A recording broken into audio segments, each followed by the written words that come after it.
नमस्कार. प्राध्यापक डॉक्टर सुरेश मेणे लिखित मनाचे श्लोक अध्यात्माची पाऊलवाट या पुस्तकाचे क्रमशः वाचन. आजचा भाग. नसे गर्व अंगी सदा वितरागी, क्षमा शांती भोगी दया दक्ष योगी.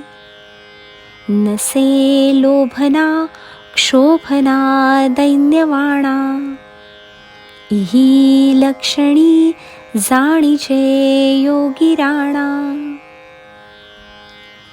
याही श्लोकामध्ये समर्थांनी सर्वात श्रेष्ठ संत योगीराज म्हणजेच योगी यांचा राजा यांची लक्षणे कोणती असतात ते सांगितले आहे.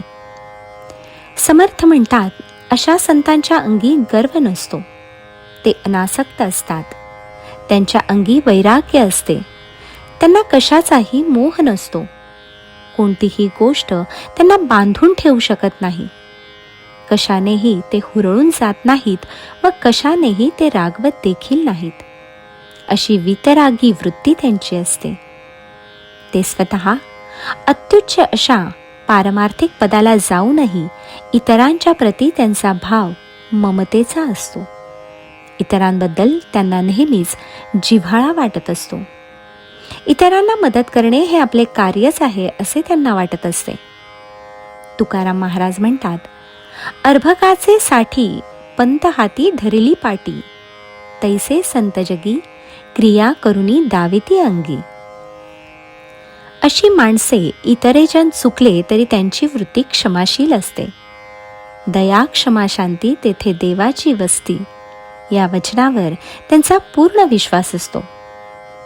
तुकाराम महाराज म्हणतात, क्षमाशास्त्र जया नराची ये हाती, दुष्टतया प्रती काय करू. तुका म्हणे क्षमा सर्वांचे स्वहित, धरा अखंडित सुखरूप. या वचनाला जागूनच जणू काही त्यांची वृत्ती क्षमाशील असते. तसेच ते दयावान असतात. कुणी दुखावले तरी ते हाती शस्त्र घेत नाहीत, कारण त्यांच्या अंतःकरणात दया भरलेली असते. ते कारुण्यमूर्ती असतात. कोणी हीन दीन त्यांच्या सहवासात आले तर ते त्यांच्यावर दया दाखवित असतात. शिबीराजाची गोष्ट अशीच आहे. एकदा इंद्राने शिबीराजाची परीक्षा पाहायचे ठरवले. इंद्रदेवाने ससाणा पक्षाचे रूप घेतले तर अग्निदेवाने कबुतराचे रूप घेतले. ससाणा कबुतराचा पाठलाग करू लागला. पाठलाग करता करता कबूतर शिबीराजाच्या राजवाड्यात शिरून त्याच्या मांडीवर जाऊन बसले. कबुतराला शिबीराजाने प्रेमाने उचलून घेतले. इतक्यात ससाणा तेथे आला व तो राजाला म्हणाला, राजा, ते कबूतर सोड, ती माझी शिकार आहे.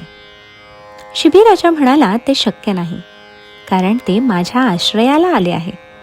त्याच्याऐवजी तू दुसरे काहीही माग. ससाणा म्हणाला, राजा, या कबुतराच्या वजना एवढे मांस मला तू तुझ्या शरीरातील दे. शिबीराजा तयार झाला. त्याने तराजू मागवला. एका पारड्यात कबूतर ठेवले व दुसऱ्या पारड्यात तो आपल्या शरीराचे मांस कापून ठेवू लागला. पारड्यात कितीही मांस टाकले तरी कबुतराचे पारडे जडच. शेवटी शिबीराजा स्वतः त्या दुसऱ्या पारड्यात जाऊन बसला. हे पाहून शिबीराजाच्या दयेची, इतरांच्या प्रती असलेल्या ममतेची व दानशूरपणाची इंद्रदेवाची खात्री पटली. इंद्रदेवाने व अग्निदेवाने आपले मूळ रूप प्रकट केले व शिबीराजाला आशीर्वाद दिले व त्याला पूर्ववत केले.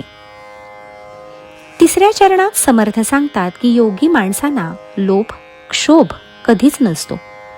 ते लोभाच्या आणि रागाच्या पलीकडे गेलेले असतात. तसेच ते सदैव संतुष्ट, समाधानी असतात. त्यामुळे ते दैन्यवाणे नसतात. त्यांच्याकडे पाहिल्यावर जणू काही त्रिभुवनाचे राज्य यांच्या अधीन असल्यासारखे, परंतु तरीही निर्मोही असा भाव त्यांच्याकडे त्यांच्या चेहऱ्यावर दिसतो. कुठल्याही ऐहिक गोष्टीचा लोभ त्यांना नसतो. त्यामुळे त्या न मिळाल्याची खंतही त्यांना कधी वाटत नसते. ते सुखदुःखाच्याही पलीकडे असतात. अशा योग्यांचे वर्णन गीतेतही आले आहे. समदुःखे समे कृत्वा लाभा लाभो जयाजयो. म्हणूनच तर समर्थांनी त्यांना योगीराज असे विशेषण वापरले आहे. ते खरोखरच योगियांचे राजे शोभतात. जय जय रघुवीर समर्थ.